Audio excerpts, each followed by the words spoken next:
Happy Thursday.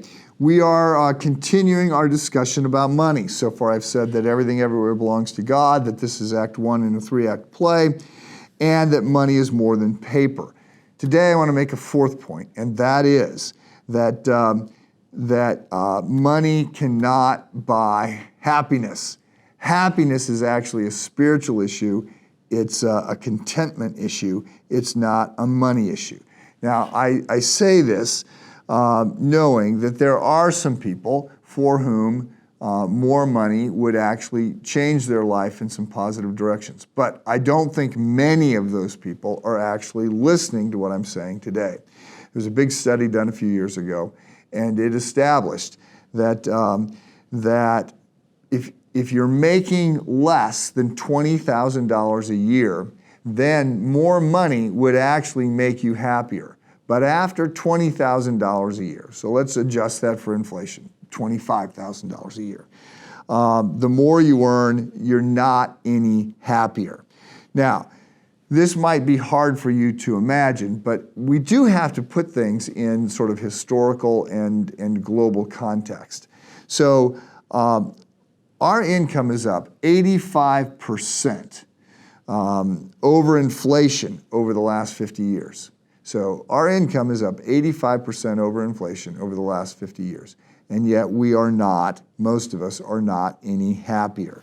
Now, when we look globally and we see what the average income is, we see that we are among the wealthy, right? If you are making more than $20,000 a year, you are among the wealthy. It's hard to fathom, but in light of history, most of us are living like royalty.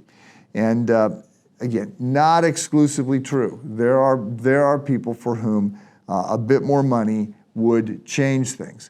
But I think it's very important that most hearing me know that there's 1 billion people on this planet making less than $2 a day.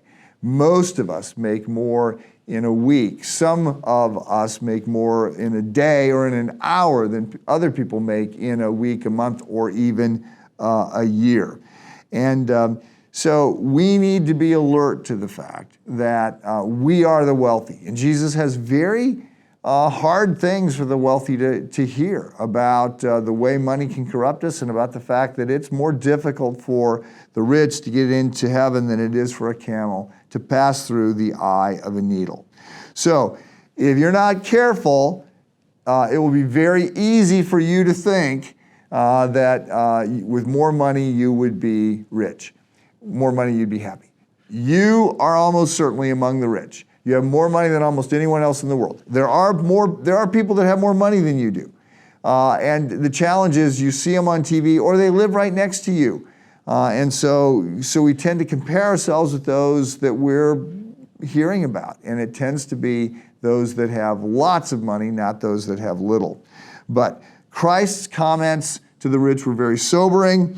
If money could make you happy, it's likely you would already be happy. Most of the world looks at you and says, if only I had that much money, I would be happy. So understand, happiness and contentment are spiritual issues far more often than they are financial ones. It is about our heart. It's not about our bank balance. It's about being who you were created to be and being in a growing, intimate relationship with God. Have a good day.